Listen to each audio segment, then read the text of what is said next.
I'm tracking a system bringing wet and windy weather. What Futurecast shows about how and when this system could affect Dreamville and your weekend plans. Then Narcan, an opioid overdose treatment, could soon be available in stores. We'll show you what access to the newly approved drug might look like. Plus, thousands of North Carolinians prohibited from reading certain books. New today, the list of banned books and the people unable to access them. You will soon be able to go to a local store without a prescription and buy Narcan, the drug that reverses an overdose. Thank you for joining us. I'm Deborah Morgan. And I'm Dan Haggerty. Today, the FDA approved it for over-the-counter use at a time when the opioid crisis is worse than ever. More than 4,000 North Carolinians lost their lives to an overdose in 2021, according to state health officials. That is the highest number of overdose deaths in a single year on record in the state. WRAL's Brett Neese is live in Raleigh with what access will soon look like. Brett? Deborah and Dan, before today, you could get Narcan through the local health department, or you need a prescription to get it at a pharmacy like this one in here in 5 Points. But now you'll be able to get it over the counter here, or you can go across the street and get it at a convenience store like this.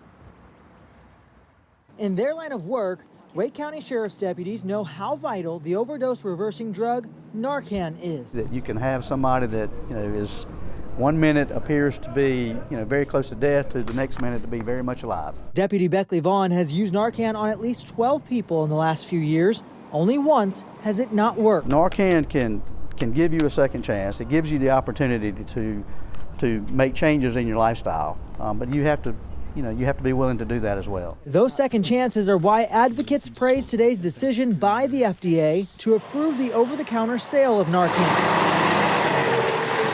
But there could still be a barrier for those who need it most. The cost of naloxone, the nasal spray, is still too high, $40 to $90. If the price of the nasal spray of the antidote is more than a price of a dime bag of fentanyl, then we're on the wrong side of the equation. Dr. Nabarun Dasgupta is hopeful the wider availability will bring the price down. But he says beyond that, the priority should be addiction treatment, especially for people who have had naloxone used on them. It's a miracle drug, but the real miracle happens in all the care that people give someone after they've overdosed. Like really meeting them where they're at and helping them through whatever difficulties they're going through in their life right now. So today's approval doesn't mean you'll be able to walk into a store like this tonight and pick up Narcan. That likely won't be until the end of the summer, until other rules and regulations are put in place. Dan and Deborah. Brett Neese, live for us in Raleigh. Thanks, Brett. The man accused of hitting and killing an 11-year-old girl in the Raleigh Christmas parade is now in jail. This morning, the judge gave Landon Glass a $250,000 bond for an involuntary manslaughter charge. His attorney was emphatic that Glass did not know why his brakes failed. The state said they tested Glass's truck and found no sign of brake failure. They also said Glass told police after the incident that about 6 months before the parade, he changed his brake fluid out and accidentally put in transmission fluid instead. Then he tried to flush the line. We are learning much more tonight about what led to a workplace stabbing in Knightdale that left a man dead.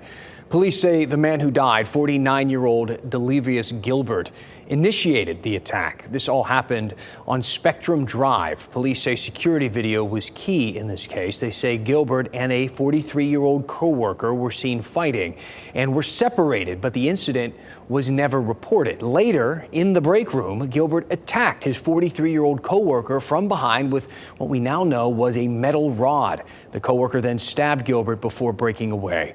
Police say no charges are expected at this time. The co-worker has not been identified. Dan, right now in the WRAL Live Center, following some developing news out of Mount Olive, the police chief releasing some new details. There were 2 different murders in Mount Olive over the weekend, and the police chief just now confirming that those were not random, number 1. Number 2 here, the 2 murders are not connected either. The first case over on Connor Street, they are still looking for a suspect in that case, the victim identified as Jamal Pearsall.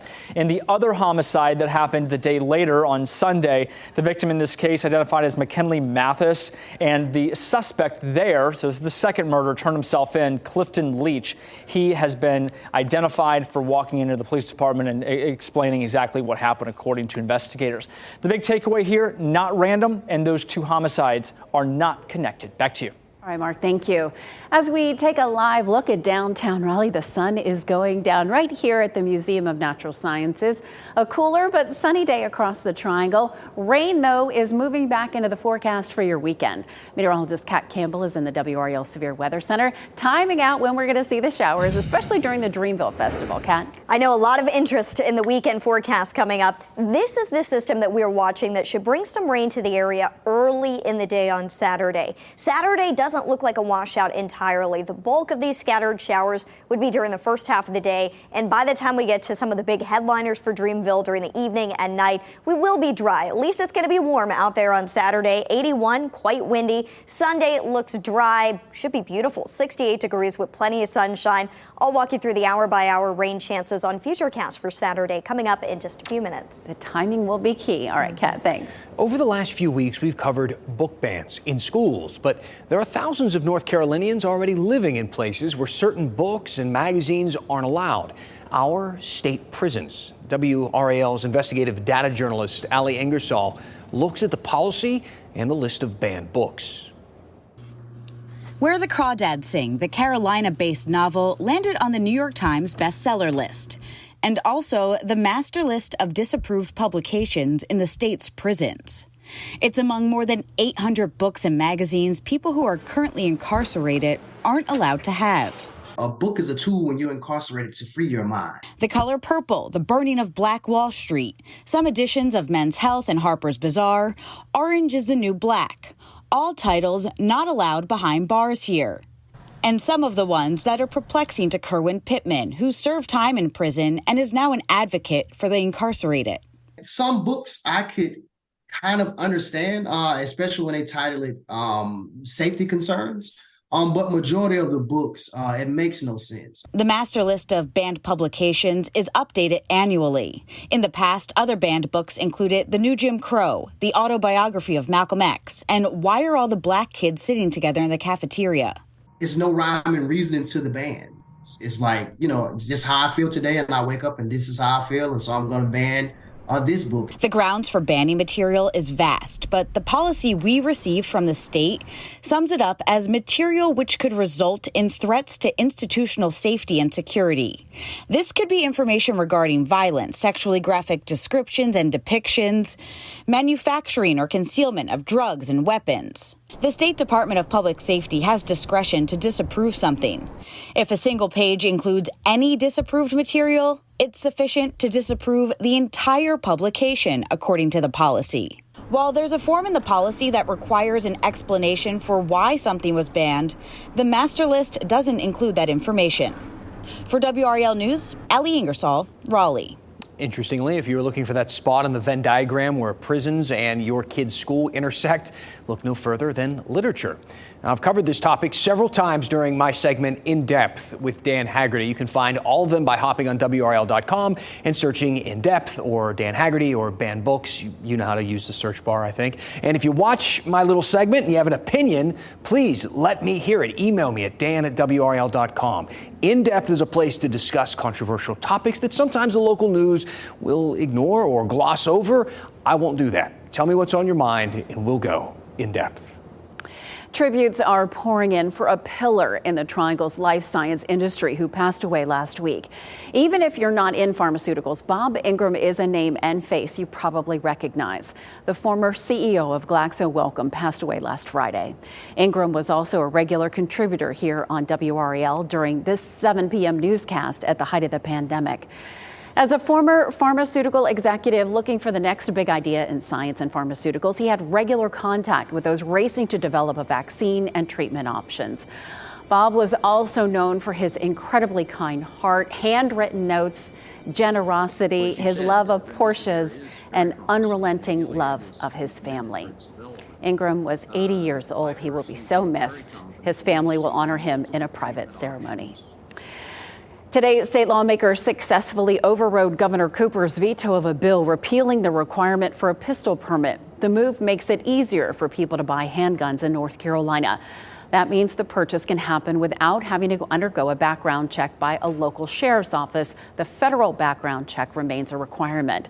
It's the first veto override since 2018. State workers and teachers could be making more money soon. All state employees would receive a minimum 7.5% raise over the next 2 years under a budget proposal from House Republicans today. Teachers would receive an average 10.2% raise over the next 2 years of this proposed budget. Retired state workers also receive attention in the budget with a permanent 1% increase to their pensions, not just a one-time bonus as we've seen in previous budgets. GOP leaders in the state Senate may have different plans, though, which could lead to negotiations later this spring or summer. Still ahead, this year's Dreamville Festival is going to be huge. Tickets are sold out already, but we're going to tell you the official way to buy and resell tickets. Plus, new tonight, a goat and a dog. A best friend duo, you could say. They garnered some serious support on social media, and now we have an update on their search for a new home together. Coming up. Live from WRAL News Headquarters in Raleigh, your number one source for local news. WRAL News, coverage you can count on. A statewide organization makes it their mission to help honor fallen officers by supporting their families.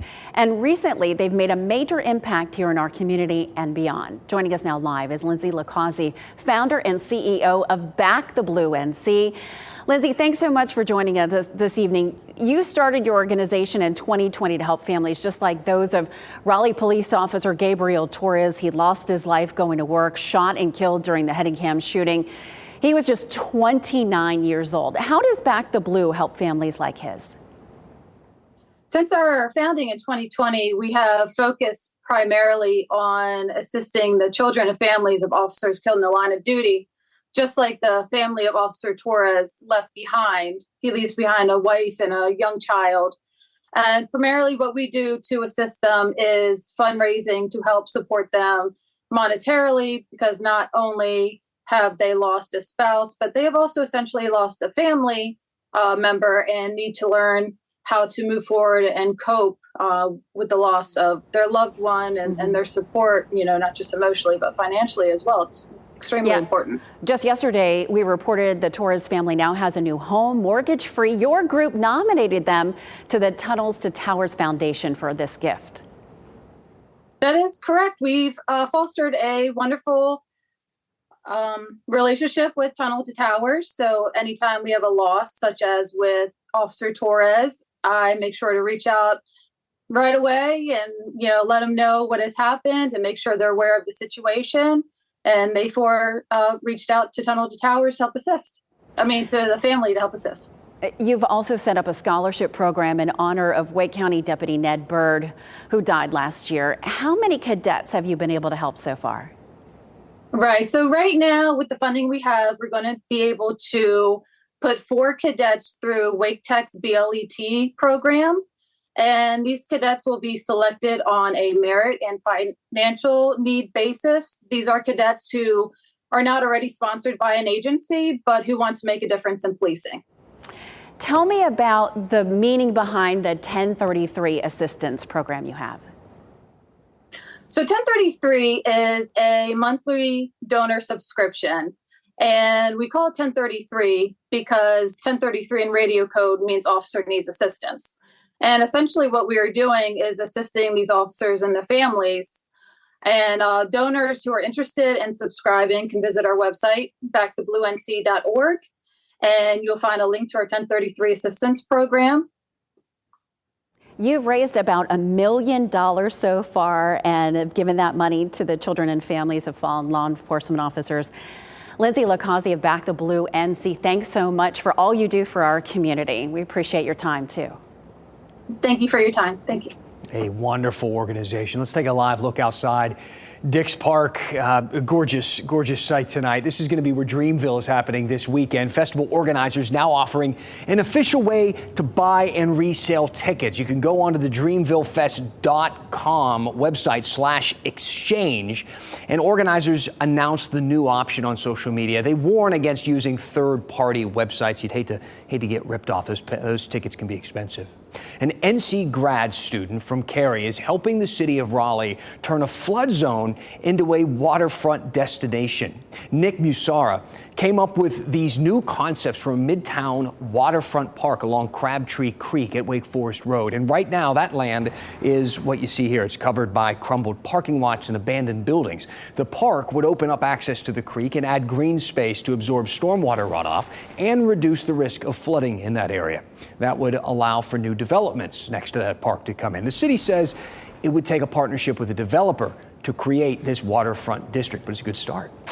Meteorologist Kat Campbell joining us now in the WRAL Severe Weather Center. It is a beautiful ending to this beautiful day. Very chilly today, and it's going to be a little chilly tonight before our next system moves in. It will, but then temperatures are going to be going right back up to the 80s. We know how it goes, just up and down and up and down again. It was beautiful outside today, a little on the cooler side. High pressure continues to move in from the west, and around this high pressure, we have a cooling north wind for us. But that is going to change by the end of the week. We're going to see this low pressure system move into the area, and this will arrive on Saturday, though the warm front could push through Friday night.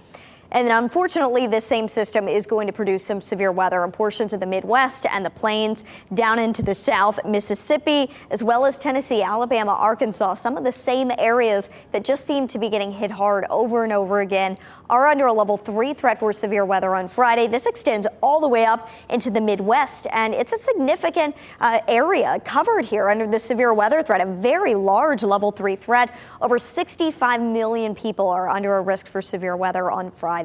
By the time that system gets here, we're not expecting severe weather the way it looks now. Check in for updates, though, as we start to get in high-resolution model data for Saturday starting tomorrow. For Friday, looks pretty good. Tomorrow, no issues, so we're going to speed on along to Friday. Most of the day will remain dry as we get into Friday evening with the passage of a warm front. We could see a quick shower move through. It would be very isolated. Early in the day Saturday, this is going to be our best chance for rain, likely Saturday morning through the early afternoon. And then because we have this strong front passing through, it is going to be very windy. We're talking about the potential for 35 to 45 mile per hour wind gusts. I do think that this version of Futurecast is a little optimistic and clearing out the rain so fast. I would still keep in a chance for rain early in the afternoon, but Saturday evening and Saturday night are looking drier. And of course, if you're headed out to Dreamville, that is great news because that's when we'll see a lot of the headliners. But so far this week, we have had over an inch of rain. In 2019, before Dreamville, that week leading up to Dreamville, we had just under an inch. But with an inch already fallen in Dix Park, we can see some of those puddles. Prepare for muddy conditions. Even aside from the rain that's possible on Saturday, with the rain that we've seen this week, I think it's already going to be a little muddy out there, and you add a lot of people to the mix, you're going to want to be wearing your rain boots, some kind of boots or shoes that you can wash off really easily.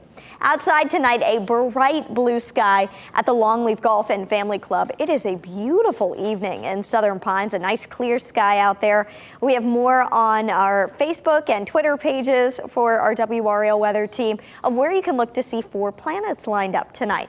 Tonight, low temperatures fall into the mid-30s to near 40. We could see some patchy frost toward the Virginia line and the western part of our viewing area. It would not be widespread. That's why there's not a frost advisory in effect. Temperatures are going up from here, 68 tomorrow afternoon after starting in the 30s. A big recovery in temperatures, so make sure that you're dressed in layers. Back in the 80s by Saturday, a little dip with sunshine for Sunday, and then we're back in the mid-80s heading into next week. All right. Thank you, Kat. An early season for strawberries here in North Carolina coming up. We're going to tell you when those gorgeous strawberries will hit the shelves and why it's looking like it's going to be a great harvest. Welcome back, and this is a very nice way to say welcome back. I think let's just take a moment and look at this. You know, it's been a heavy start to the week here with some of the news stories that we've been bringing to you, but a little reminder of the beautiful things in this world. Very soothing. If you love fresh strawberries from the farm, now is the best time to buy them by the bucket load. Oh yeah, typically fans of the popular fruit have to wait until April to stock up. However, this strawberry season is unusual. Typically, the forecast for strawberries in this part of the state keeps fans of the luscious fruit counting the days until early to mid-April. This year is different. No, we're a solid, 10 days to 2 weeks early at this point. We picked our first buckets of strawberries on the 18th of March. So that was real early. Charity Morris, the manager of Porter Farms in Willow Springs, says the conditions are just perfect for a profitable strawberry season. We had a really warm February that just got the plants growing real good. I know everybody remembers those few 70, 80 degree days, which were abnormal for that time of the year. The official opening of the season at Porter Farm is this Friday, the 31st, but many like Andrea Hyatt and Charlene Holmes are already stocking up. We are so ready for strawberry season. And it's only March. Their kids are also big strawberry fans. Oh, they'll eat that whole bucket in 5 minutes if we let them. Morris says they had planned to have just pre-picked berries for sale. The crop's looking so good that we're going to open it up for the people to come in and pick their own. She says it may be the best strawberry season ever for local farmers. Strawberry season is where it's at. That's where, we have a lot of families coming out. People, have a good time out there in the field and get some ice cream and make a nice, activity of it. Strawberry season is where it's at. I like how she said that. Charity Morris says fresh strawberries will start to fade out by the end of May. So you have some time. Yeah, and that means that blackberries, blueberries, summer vegetables are just around the corner. A dog and a goat who are best friends found their forever home after an outpouring of support on social media. That's a great story. Cinnamon the goat and Felix the dog play, sleep, and eat together, and now they will continue to do so. While Felix is temporarily separated from Cinnamon after being neutered, they will soon be together forever in their forever home. They will join a small herd of goats. Yeah, well, how funny. I mean, that's going to be really, that's a great story. And I think people were really hoping they could stick together. Absolutely. Because they wanted to adopt them together. So, yeah, I think thanks so much for being with us tonight. See you at 10 and 11. Good night.